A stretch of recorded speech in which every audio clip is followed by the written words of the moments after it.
Bonjour Jeune Afrique.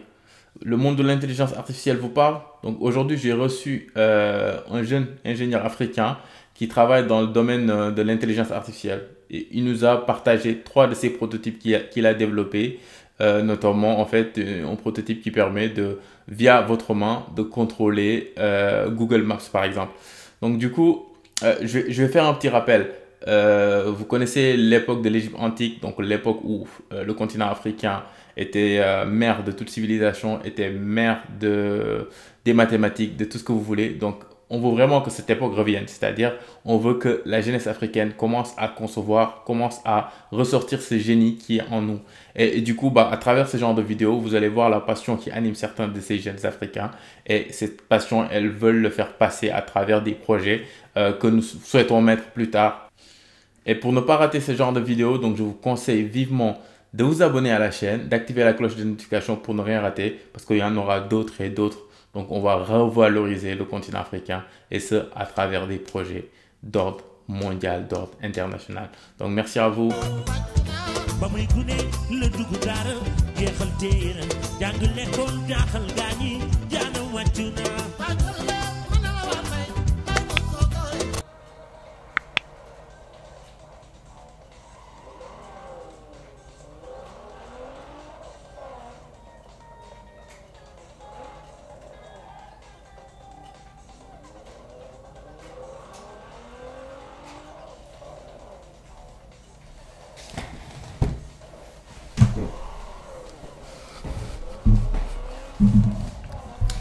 En fait, le principe est simple, c'est juste de faire ce qu'on appelle une transcription des signes de l'allemand et de les transformer sous forme de commande électronique.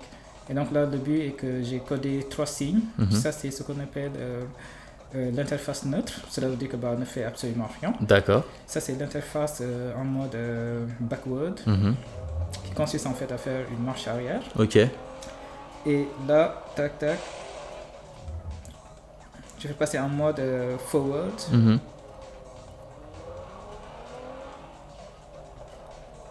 Voilà, donc le but c'est juste, tu vois, donc d'apporter de nouvelles en fait interfaces de contrôle en utilisant ce qu'on appelle hand motion. D'accord. Tu vois, et il y a plein de choses qu'on peut faire. Par exemple, là, je veux juste. Et d'où est venue l'idée en fait de vouloir concevoir par exemple ce genre de technologie?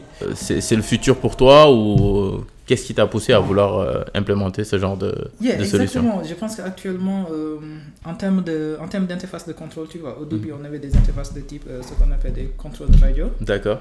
On développait en fait des télécommandes et ensuite on est parti sur des contrôles beaucoup plus compliqués, contrôle Wi-Fi et ainsi de suite. Puis actuellement, je pense qu'il y avait un article même qui disait que d'ici 5 à 10 ans, les futurs systèmes de contrôle, ça va être en fait des systèmes d'interaction homme-machine, tu vois. Genre soit contrôle avec voice control. D'accord. Ça existe déjà actuellement. Mais ensuite, après le voice control, les futurs contrôles, ça va être soit contrôle par hand, contrôlé avec la main, ou bien contrôle par ce qu'on appelle les mouvements de l'iris. D'accord. Ou bien également, je pense que j'avais même développé une solution qui se base sur des expressions faciales. Tu vois, donc pour contrôler également des systèmes. Le but est simple, le but c'est non seulement d'explorer de nouveaux systèmes de contrôle, mais également d'aider les personnes avec qui ont des contraintes en fait telles que ce qu'on appelle des contraintes de tétraplégie. D'accord. Tu vois, donc ce sont des personnes qui ont juste la possibilité en fait de contrôler juste un petit nombre d'expressions faciales. Et moi, mon but c'était vraiment d'apporter, tu vois, d'ouvrir en fait une nouvelle fenêtre pour ces personnes, tu vois, de permettre vraiment de pouvoir interagir avec l'ensemble de ces systèmes, ouvrir un mail, prendre un fichier, tu vois, ouvrir un fichier juste avec des expressions faciales en fait. Ouais, franchement pas mal. Et du coup, je pense que peut-être d'ici quelques temps, les jeunes ils pourront jouer comme ça en fait, avec la main. Tu en penses quoi en fait? Avec la main, bon. Après, là le truc c'était vraiment. Moi je voulais juste, tu vois, développer un prototype, un premier prototype. Après, c'est vrai que des fois, une question se pose tout le temps, c'est alors, à quel point cette chose est facile en termes de jouer avec la main. Parce que des fois, rapidement, tu vois, tu peux sentir un peu de fatigue, tu dis, ok, est-ce que c'est vraiment la bonne manière de jouer? Mais à mon avis, moi, la seule chose que je cherche, tu vois, c'est d'essayer de pousser les limites, d'essayer de voir, ok, est-ce qu'on peut vraiment mapper en fait les signes de la main en des commandes électroniques. Les applications, elles sont nombreuses en fait. Par exemple, l'autre fois, qu'est-ce que je faisais? Je mappais les signes de la main pour ouvrir un fichier. D'accord. Et je pense que tout à l'heure, je t'ai montré qu'on pouvait également, tu vois, naviguer sur Google Street View. Contrôler Google Maps, ouais, avec... Donc, je pense que... Juste avec la main. Exactement. Et normalement, on va tester... Et ça te prend combien de temps? De développement? Ouais. Alors, wait. Ce système de contrôle, je pense que ça m'a pris 1h30 minutes de développement. C'était entre, je sais pas, c'était entre 13h40 et... D'accord. Voilà, donc ça m'a pris genre 1h30 minutes de dev. Ça se trouve déjà... Et tu m'avais dit en fait une phrase que j'ai toujours retenue, qui est toujours dans ma tête. Yes. Par exemple, on voit des fois, nous Africains, on se plaint. Par exemple, il y a certaines solutions qui avaient fait parler. Au fait, par exemple, ça détectait pas la peau noire.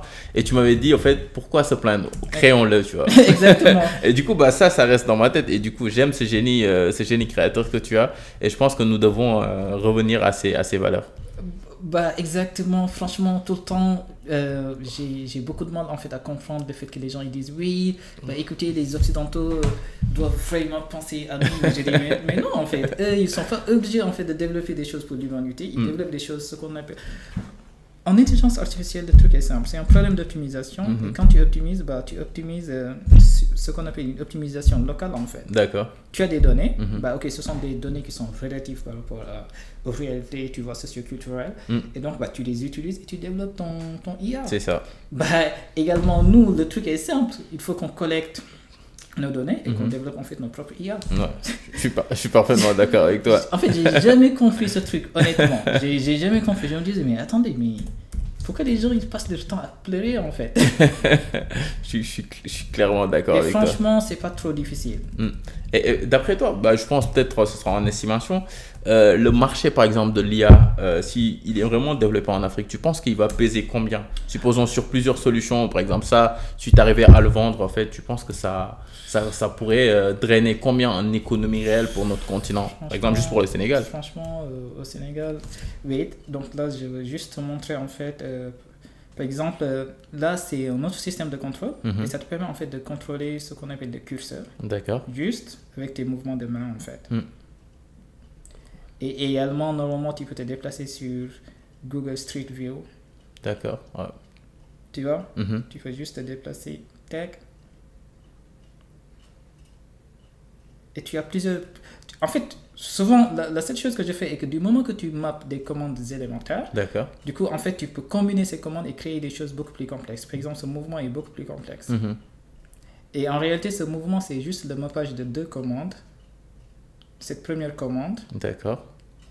Et la commande qui consiste à faire un zoom. Vers l'avant. Exactement. Donc voilà, donc moi, tout le temps, c'est ça que je fais. Et franchement, comme je te l'ai dit, tu ne vas jamais trouver ces solutions toutes faites sur Internet. Donc moi, tout ce que je fais est que, ok, face à un problème, je me dis, qu'est-ce que je fais?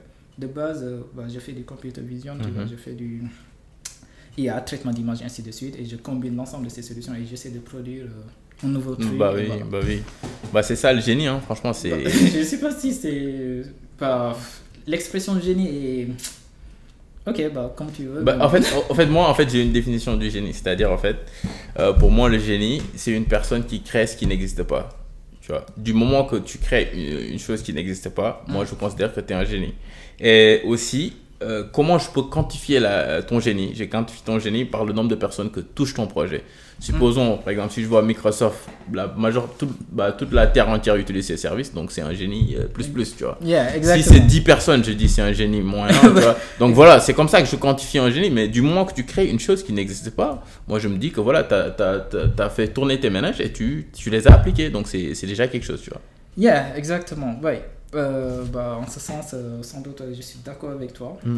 Bon, après, écoute, le truc, comme je te l'ai dit, il n'y a pas de secret, le truc, il est assez simple. C'est juste que il faut des bases déjà.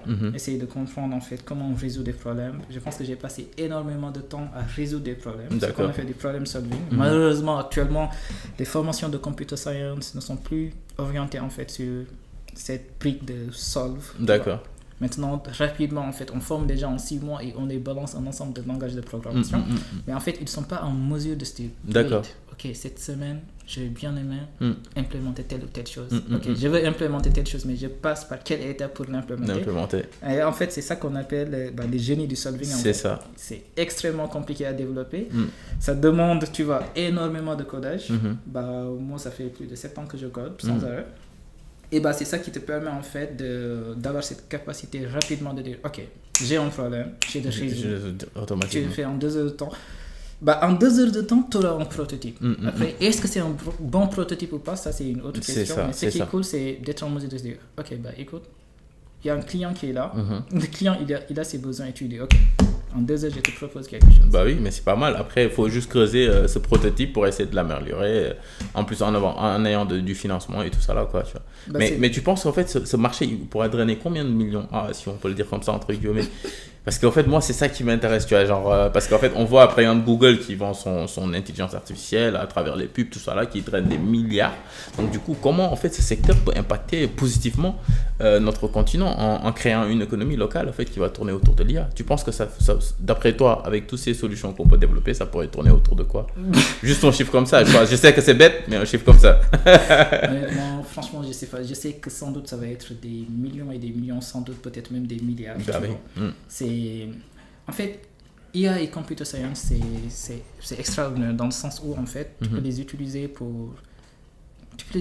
dans n'importe quel domaine. C'est ça qui est cool, en fait, que ce soit en mécanique, que ce soit en électronique. Du moment que tu commences à développer un marché de l'IA, l'ensemble des autres marchés vont se greffer, en fait, sur l'IA. D'accord. Et donc, ça te permet, en fait, de créer ce boom économique rapidement. En fait, tu as vraiment quelque chose qui est assez rapide, tu vois, une croissance exponentielle de l'ensemble des marchés, en fait. Du coup, l'IA, écoute, il n'y a même pas à se poser la question. Il faut vraiment implémenter de l'IA, surtout, en fait, dans nos pays, en Afrique, tu vois. Et l'autre fois, j'avais un ami qui me disait, ce qui est cool en Afrique est que tout est à construire. C'est ça. Ça, c'est cool. Ça, c'est déjà cool. Tu n'es même pas obligé de rester 2 à 3 heures de temps à réfléchir. Ouais.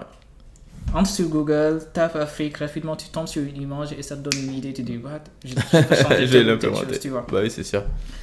Du coup, c'est à implémenter, c'est à changer, c'est à développer à fond. Et il y a beaucoup d'applications en fait. Je pense que même en vidéosurveillance, par exemple, actuellement je travaille sur un projet de vidéosurveillance où on détecte ce qu'on appelle des actions. Détecter des actions, c'est très compliqué. D'accord. Genre, il faut faire vraiment la différence entre détecter des états et détecter des actions. Ok. Un état, c'est quoi? Par exemple, quelqu'un qui est debout, c'est un état. D'accord. Une action, c'est une femme qui se fait agresser. Ok. C'est juste un exemple, tu vois. Là, une action, c'est un ensemble d'états suivant une fenêtre temporelle. Okay. Donc, il faut vraiment détecter toutes ces choses. Donc là, on est en train de travailler sur ce genre de choses. On peut détecter des actions telles que run, tu vois, fight. Ouais, ça c'est pas mal. Yeah, ça commence vraiment à donner quelque chose. Et donc, on veut vraiment pousser en fait ce modèle jusqu'à détecter, par exemple, des actions telles que des intentions. Tu es en train de marcher, il y a quelqu'un qui est derrière toi. Est-ce que l'intention est positive? Est-ce que l'intention est négative? Tu vois? Et automatiquement, on veut vraiment ajouter également un système de notification qui va permettre, par exemple, à la police rapidement, il y a un système de vidéosurveillance qui détecte des comportements qui sont assez bizarres. Automatiquement, ce système envoie en fait une notification également avec la localisation GPS pour dire sur tel point, telle chose, tel événement a été détecté. Ouais, franchement, ça c'est vraiment énorme. Et du coup, face caméra, en fait, je vais te poser une question. Quels sont les langages que tu utilises pour la jeunesse, pour qu'ils essaient de comprendre? Et voilà, tu as déjà donné le nombre de temps, mais tu as les langages pour les gens, les jeunes qui voudraient explorer ce domaine. Et voilà.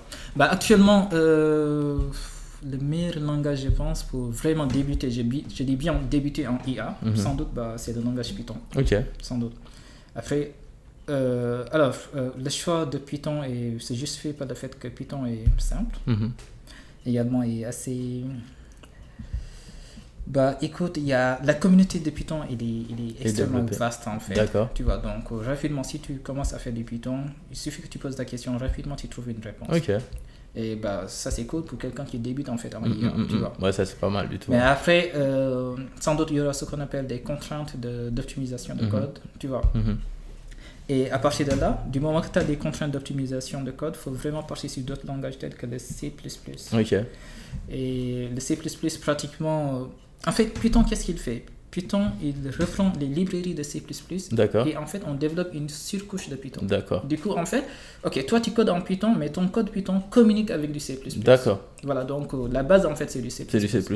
Mais voilà, donc il ne faut pas se casser la tête à attaquer C++, qui est un langage vraiment très difficile. Très compliqué, ouais. Je pense que... Par défaut, ça fait 7 ans que je code et je dis clairement C++. C'est très difficile. J'ai eu à travailler là-dessus un peu parce qu'en fait, j'ai fait un master en système embarqué. Et du coup, je travaille beaucoup d'équipements embarqués, donc on utilise du C++. Donc du coup, je l'ai touché un peu, mais franchement, ouais, j'avoue, c'est pas simple. Voilà. Ok, merci M. Ibrahim. Donc franchement, c'était une petite discussion, notamment on montrait une petite démo sur certains points. Yeah, je pense qu'en fait, j'avais activé OBS et ça faisait que la détection prenait beaucoup de temps. Je sais pas why, mais bon. Je vais juste voir en fait, est-ce qu'on a quelque chose de beaucoup plus rapide. Ça, en fait, c'est un système que j'aime bien parce que quand tu navigues, c'est tellement simple de naviguer en fait. Ouais, bah oui. Tu vois, rapidement, tu navigues facilement et tu peux contrôler en fait tout ton système. C'est comme si tu appuyais sur l'écran. Exactement. Ouais. Exactement. Et c'est ça que j'aime sur les systèmes électroniques. En réalité, les systèmes électroniques, c'est juste des interfaces en fait. Et du moment que tu peux créer une nouvelle interface, tu peux juste prendre la nouvelle interface et automatiquement la plugger en fait sur le système. D'accord. Et voilà, donc là, le but, ou bien le fonctionnement, il est simple. Le fonctionnement, c'est quoi? Et que par défaut, en fait, on simule les mouvements de ce mouse. D'accord. On le simule en fait avec un langage de script qu'on appelle xdotool, qui est juste là en fait. Qui est juste là. D'accord. Du coup, qu'est-ce qu'on dit? Ok, le code, et c'est ça qui montre que Python est très simple, tu vois. Là, on se dit, oh, maybe c'est quelque chose de très compliqué, mais pas du tout. On dit juste, ok, récupère l'angle, et si l'angle est supérieur à 20, écoute, tu fais un mouse move relatif, c'est-à-dire que le déplacement du curseur est relatif à la position actuelle. D'accord. Et tu te déplaces de -10. Ok. Donc il se déplace soit vers la gauche, soit vers la droite. Et ça, c'est la simplicité de Python. Si c'était C++, ça peut être un truc de... C'est sûr.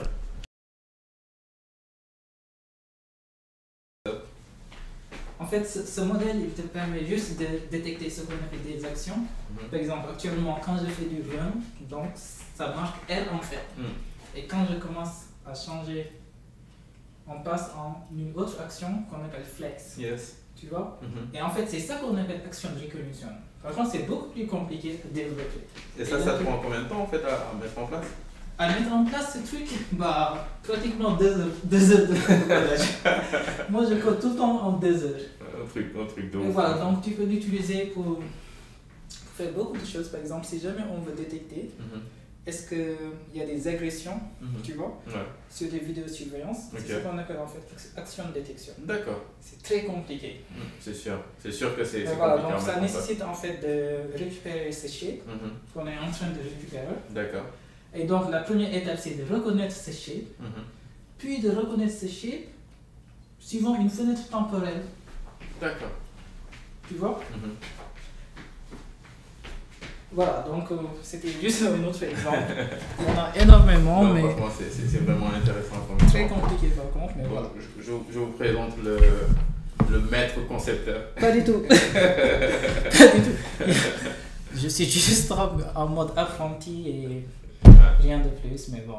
Non, franchement, ça fait plaisir. Et sans doute, reste énormément de choses à apprendre, mais voilà. De toute façon, l'apprentissage, ça finit jamais, hein. Je pense même les plus grands, ils continuent. Donc, du coup, on continue juste et voilà. C'est ça. Merci pour la démo. Merci à vous.